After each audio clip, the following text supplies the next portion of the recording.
Thanks so much, and good evening, everyone. It's a joy and privilege to be here. I count Skip as a dear friend and mentor in my own life, and was really moved by the phrase that he used when he was up here giving a toast.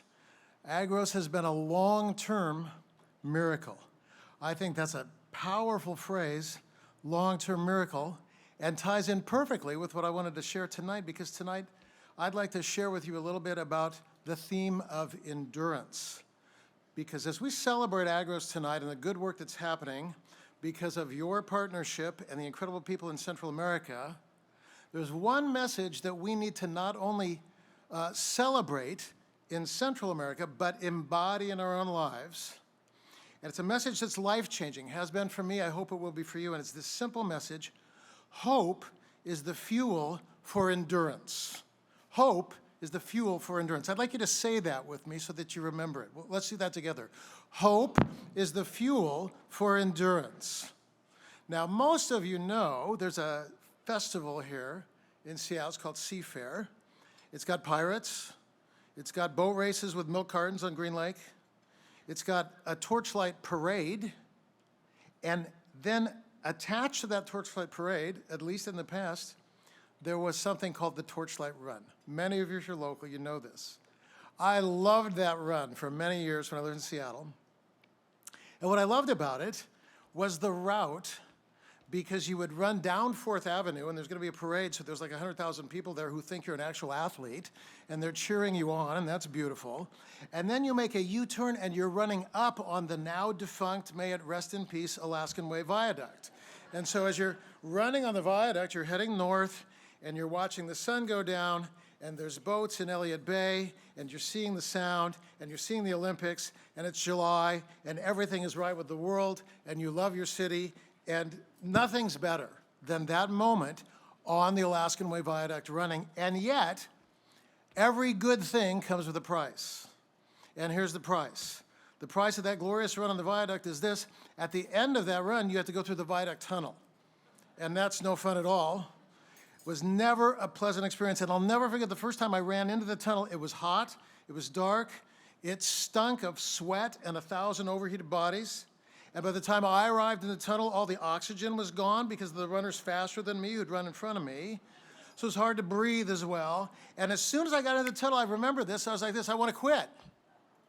But there's no way to quit once you're in the tunnel. I'm trying to figure out a way to get out of the tunnel with dignity, and I can't think of a way. And then pretty quickly, I see the proverbial cliche light at the end of the tunnel. Boom, that's all I needed. I'm in, I ran. You come out of the tunnel, and you get out of that nasty air, and you break through into the glorious, clean, cool, oxygen-saturated air of Seattle, and you're like this: life is good all over again, right? And what I learned in that moment in the tunnel is hope is the fuel for endurance. And here's why this story matters for all of us. We live right now in what I call tunnel times.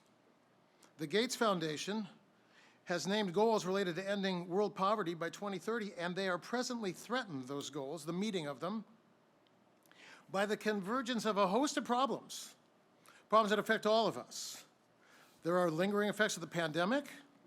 There's conflicts on every continent now, added the threat of nuclear war as well in there, not to mention climate change, ever-increasing number of climate refugees, some of whom are now in Florida in shelters. Throw in human trafficking, racism, political polarization that borders on insanity, and there you have it. Friends, if we're paying attention at all, we're mindful that we're in a tunnel. The heat of failing climate, the stink of political corruption, the darkness of nuclear threat and racism and gun violence, despair lives in tunnels. But here's the thing. We're here tonight because there's light, too. Lots of light. And light is hope, and hope is the fuel for endurance.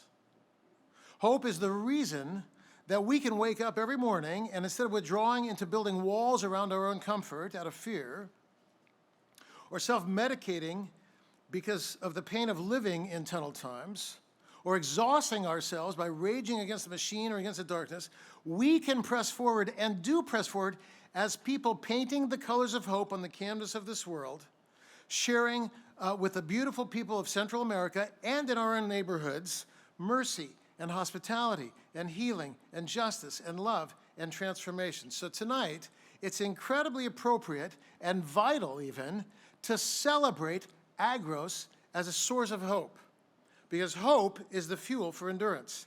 It's what makes this a long-term miracle. We keep going. We keep showing up again and again through good times, through bad times, through highs and lows. Why? Hope. We see the light, and we keep going. So I'd like to share this evening very briefly 3 things that we know about hope. But before I do that, I have to share with you what hope is not. Hope is not what is typically considered to be hope. Hope is not wishful thinking having no basis in reality. That's not hope. For 21 years, I've had a perfect phrase to describe the wrong way of using the word hope, and that phrase was, I hope the Mariners make the playoffs. For 21 years, that was wishful thinking having no basis in reality. But I think that's changing even as we speak tonight. And since that word picture no longer applies, let me try this one. Fellow Seattleites, I hope it doesn't rain in January. Okay, have fun with that. How's that working out for you? Because, hear me, real hope is not a motivational speech or wishful thinking or a handout that makes a donor feel good but leaves the recipient essentially in the same situation. We live in a world filled with good intentions, good speeches, good taglines, good Twitter lines, good TikTok videos, and handouts, but none of those constitute hope. Hope requires 3 verbs. Hope empowers, hope encourages, hope multiplies. And this is the story of Agros. May it be our story as well. Hope empowers. It's no good tossing money at problems, because money alone can't bring about the kind of personal and systemic changes that are needed in people's lives to free them from the constraints of systemic and unjust poverty. Money is needed, but it's not needed as an end, it's needed as a means to an end, and the end is empowerment. And that's why I loved what we just heard. Agros doesn't say, here's some money, buy some land, we hope you pay us back someday, good luck. That's like hoping it doesn't rain in January. Instead, it's education in finance. It's education in agricultural production. It's education in environmental sustainability. It's education in agricultural marketing. It's support for families. It is, as we just heard, a mindset change to move from helplessness to this is doable. In other words, all the tools that someone needs to move into freedom and sustainability are poured not just into men in this ministry, but into men and women, empowering families, empowering the couple as equals. Yes, worth applause.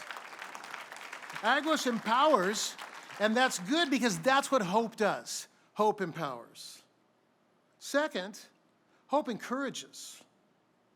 There was a Swiss team that was turned back from the summit of Mount Everest just weeks before Sir Edmund Hillary and his partner Tenzing Norgay summited in 1953 in May. And the Swiss team reached this 40-foot vertical wall of rock. They deemed it impassable. They turned around. A month later, Hillary and Norgay are there. They come to the same spot. Hillary ascends, and then out of view from his partner, Tenzing, he shouts down, and I love this. He shouts down, come on up. It's doable. The summit is ours. And then Norgay goes to the top. Let me just tell you, all of us in the room have had people in our lives saying to us, come on up, it's doable. Join me here. That's encouragement. Nobody builds a meaningful life alone. We begin to believe in the possibility of our own transformation because someone believed it for us when we couldn't believe it for ourselves. Everyone in the room has a story. I know it. We all have people in our lives who have believed in us before we had the faith or evidence to believe in ourselves. But that kind of encouragement requires slow, messy, beautiful work of relationship. And the theological word for this in the Bible is incarnation. It's what Jesus did. He came to lepers and the impoverished and the marginalized and soldiers and the powerful and children and people stuck in exploitive systems, both as victims and perpetrators. And he came and he said to all of them, come up, this is doable. With my life, it's doable. And that's what Agros is doing. It's relational. It's people who have gone before, coming into people with a pickup truck and a few possessions and saying, come up, we can do this. And then people begin to believe even before they're ready to believe, even before there's evidence. Because that's what hope does. Hope empowers, hope encourages. And so as we gather here this evening, my desire for all of us in the room is that we not just vicariously enjoy the empowerment and encouragement that is happening so beautifully in Central America, but that we empower and encourage in our own neighborhoods, in our own schools, in our own Little League teams, wherever we have a sphere of influence. May we be people of empowerment and encouragement, because that's what it means to be people of hope. And then finally, hope multiplies. Hope empowers, hope encourages, hope multiplies. Someone comes and says, come on up, you can do this. And now empowered, you come on up and you do it. And you're blessed. And you move from poverty, not just to sustainability, as Alberto shared, but you move all the way to prosperity. And now you become a person embodying the same message of hope, and you say, come on up, you can do this, to someone else who also comes up. And when that person comes up and is also empowered, they pass it on, and pass it on, and pass it on. And that's how the world changes. Not through slogans, not through Twitter, not through just dollars, but through people embodying empowerment and encouragement. Hope multiplies.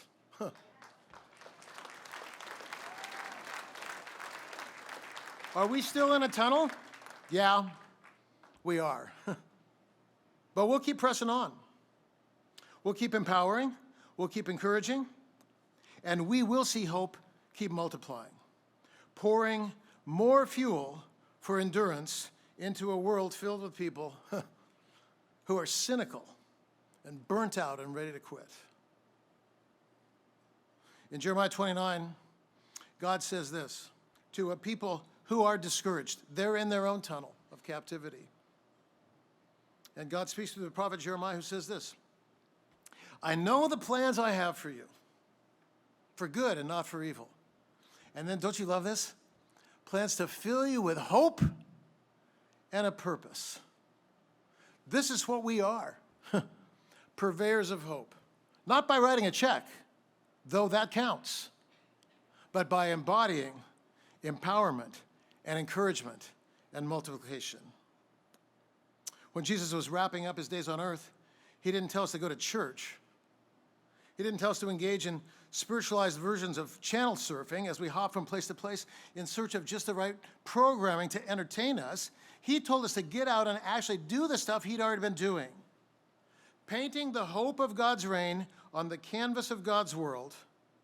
He told us, you're artists. And he, having gone before us, said to us then and says to us tonight, come on up. It's doable. Come join me. Thank you so much.